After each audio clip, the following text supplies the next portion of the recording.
हम स्टार्ट कर रहे हैं कार्बन फैमिली, जो कि +1 की जो 11th यूनिट है, सम पी ब्लॉक एलिमेंट्स, उसका सेकंड पार्ट है।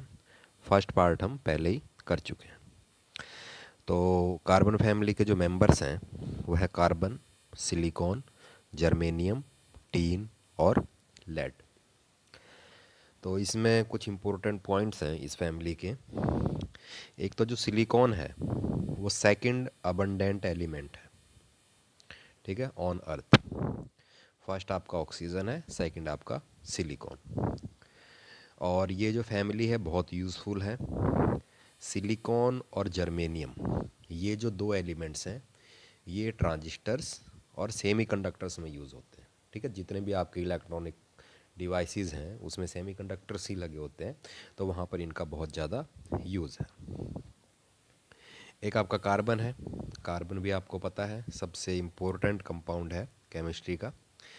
इसके 3 आइसोटोप हैं, कार्बन 12, कार्बन 13 और कार्बन 14। ये जो कार्बन 14 है ये रेडियो एक्टिव है, ठीक है।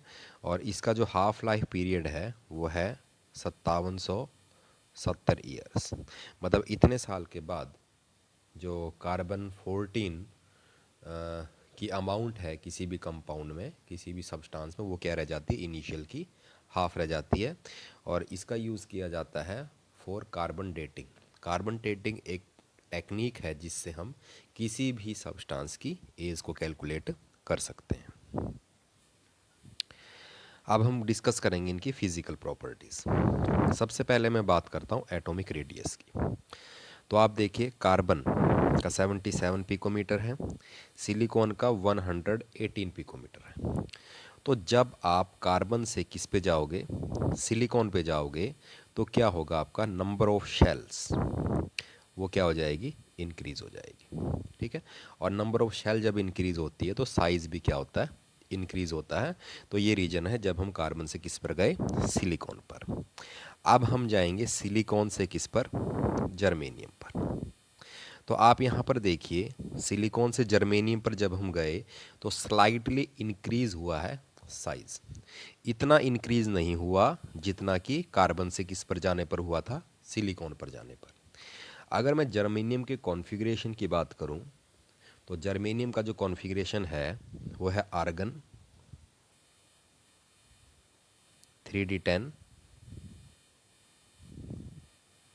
4s2 4p2। तो यहाँ पर देखिए कौन से इलेक्ट्रॉन्स इन्वॉल्व हैं इसमें, डी इलेक्ट्रॉन्स। और जो डी इलेक्ट्रॉन्स होते हैं उनका शील्डिंग इफेक्ट बहुत पुअर होता है, ये हम पहले भी डिस्कस कर चुके हैं। तो जब शील्डिंग इफेक्ट पुअर होता है जहाँ पर, वहाँ पर जेड इफेक्टिव जो न्यूक्लियर चार्ज है वो क्या हो जाता है, बढ़ जाता है। इफेक्टिव न्यूक्लियर चार्ज वो न्यूक्लियर चार्ज है जो न्यूक्लियस इलेक्ट्रॉन्स पर विड्रॉ करता है, इलेक्ट्रॉन्स पर लगाता है, ठीक है। अगर शील्डिंग इफेक्ट बहुत पुअर होता है तो क्या होगा, जेड इफेक्टिव क्या हो जाएगा, बढ़ जाएगा। तो जेड इफेक्टिव अगर बढ़ता है तो साइज ज़्यादा इंक्रीज नहीं कर पाता। एक शेल ऐड हुई है जब सिलिकॉन से जर्मेनियम पर गए, ठीक है, लेकिन पुअर शील्डिंग इफेक्ट के कारण जितना ये जितना साइज बढ़ना चाहिए था उतना साइज नहीं बढ़ पाता, ठीक है। तो सिलिकॉन से जर्मेनियम पर गए तो क्या होगा आपका, small increase in size due to presence of कौन से इलेक्ट्रॉन, डी इलेक्ट्रॉन्स, ठीक है। उसके बाद हम जर्मेनियम से किस पर गए, टीन पर, ठीक है। यहाँ पर भी आपको इंक्रीज दिखाई दे रहा है लेकिन ये भी कोई ज़्यादा इंक्रीज नहीं है, ठीक है, क्योंकि यहाँ पर भी आपके डी इलेक्ट्रॉन्स इन्वॉल्व होंगे। लेड के केस में, टीन के केस में कौन से इलेक्ट्रॉन होंगे आपके, 4d इलेक्ट्रॉन्स, ठीक है। तो ज़्यादा इंक्रीज यहाँ भी साइज नहीं हो पाएगा। अब जब हम टीन से लेड पर गए तो यहाँ पर देखिए इंक्रीज है बहुत कम, ठीक है। यहाँ पर रीज़न क्या होगा, अगर हम इसका इलेक्ट्रॉनिक कॉन्फ़िगरेशन लिखेंगे लेड का, तो आपको वहाँ पर 4f इलेक्ट्रॉन्स और 6d इलेक्ट्रॉन्स मिलेंगे, ठीक है। उसी तरह से क्या होगा, इनका जो शील्डिंग इफेक्ट होगा वो क्या होगा, बहुत पुअर, जिसके कारण इफेक्टिव न्यूक्लियर चार्ज बढ़ जाएगा। ठीक है, तो साइज उतना नहीं बढ़ेगा टीन से, अगर हम किस पर जाएंगे, लेड पर, जितना बढ़ना चाहिए था। इसके बाद आती है बात आपकी आयोनाइजेशन एंथैल्पी। आयोनाइजेशन एंथैल्पी जो है वो डिपेंड करती है साइज पर। जितना छोटा साइज होगा आयोनाइजेशन एंथैल्पी उतनी ज़्यादा होगी। ठीक है, जो कार्बन का साइज है वो स्मॉलेस्ट है, इसके कारण उसकी आयोनाइजेशन एनर्जी कैसी है, बहुत ज़्यादा है।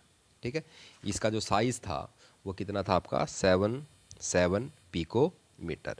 जब हम सिलिकॉन पे आए तो साइज एकदम बढ़ गया था और ये हो गया था कितना, 118 पिकोमीटर।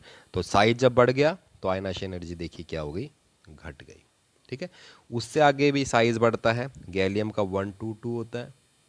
ठीक है, टीन का 140 होता है और लेड का क्या होगा, 146।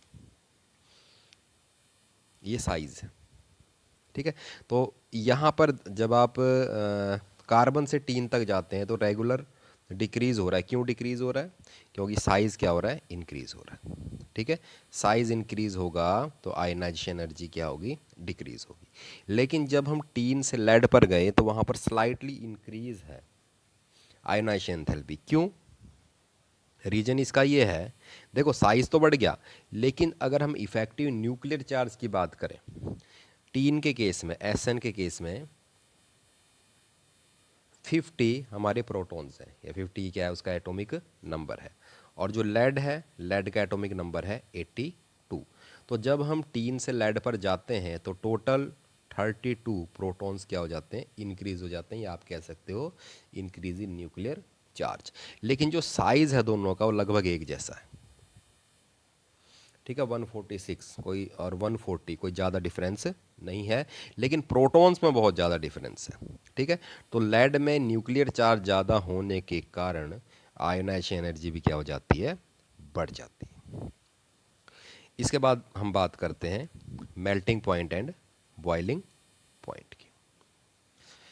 देखिए, जो इनका मेल्टिंग एंड बॉइलिंग पॉइंट है वो ज़्यादा है किससे, 13th फैमिली से। ठीक है, क्योंकि इनका साइज़ क्या है, छोटा है। साइज़ हो छोटा होने के कारण ये क्या हो सकते हैं, अच्छी तरह से क्रिस्टल में पैक हो सकते हैं, या फिर जो इसकी बॉन्डिंग होगी वो क्या होगी, स्ट्रॉन्ग होगी।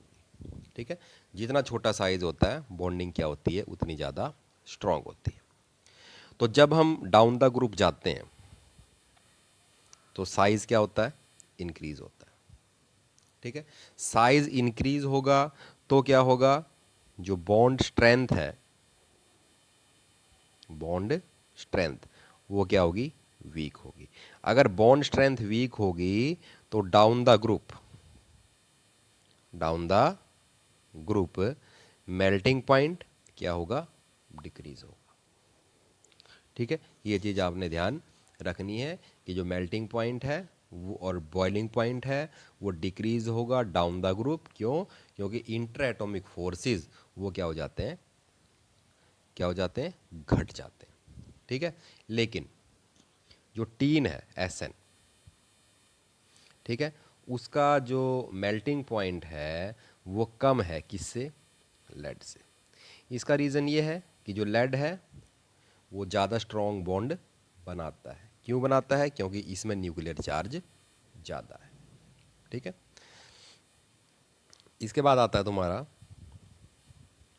इलेक्ट्रोनेगेटिविटी। इलेक्ट्रोनेगेटिविटी डिपेंड करती है साइज पर। ठीक है, और जो इलेक्ट्रोनेगेटिविटी होती है वो इन्वर्सली प्रोपोर्शनल किसके होती है, साइज के। तो कार्बन फैमिली में सबसे छोटा साइज किसका है, कार्बन का। छोटा साइज होने के कारण इसकी इलेक्ट्रोनेगेटिविटी सबसे ज़्यादा है, और वो कितनी है, 2.5। कार्बन से जब हम सिलिकॉन, जर्मेनियम और इंडियम पे जाते हैं तो इलेक्ट्रोनेगेटिविटी लगभग एक जैसी रहती है, कितनी, 1.8। और जब हम लेड पे जाते हैं तो वहाँ पर थोड़ी सी बढ़ जाती है, कितनी हो जाती है, 1.9। ठीक है, क्यों, क्योंकि जो लेड है उसका न्यूक्लियर चार्ज बहुत ज़्यादा है। ठीक है। इलेक्ट्रोनेगेटिविटी होती क्या है? The tendency of an atom to attract the shared pair of electron. तो ज़्यादा न्यूक्लियर चार्ज होगा तो अट्रैक्शन भी ज़्यादा होगी। ठीक है, साइज पे तो डिपेंड करेगा, साथ में न्यूक्लियर चार्ज पे भी डिपेंड करेगा। तो लास्ट में थोड़ी इंक्रीज हो गई electronegativity due to increase in nuclear charge. इसके बाद आता है आपका मेटेलिक करैक्टर। जो कार्बन है, कार्बन, इसकी आयोनाइजेशन एनर्जी बहुत ज़्यादा है, ये इलेक्ट्रॉन लूज नहीं कर सकता, तो ये क्या होगा आपका नॉन मेटल।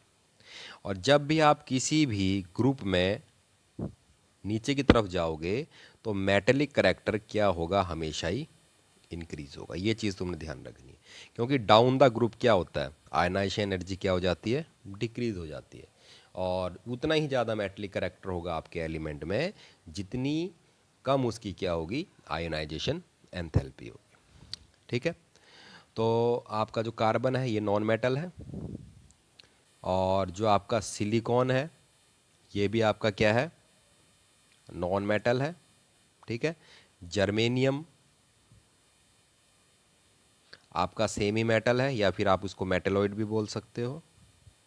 और जो आपके लास्ट वाले दो एलिमेंट हैं, टीन और लेड, ठीक है, ये आपकी क्या है? सॉफ्ट मेटल्स है विद लो मेल्टिंग पॉइंट, क्योंकि आपके जितने भी मेटल्स हैं उनका मेल्टिंग पॉइंट क्या होता है? लो होता है। तो ये आपकी फिजिकल प्रॉपर्टीज़ थी। नेक्स्ट टाइम हम डिस्कस करेंगे केमिकल प्रॉपर्टीज़।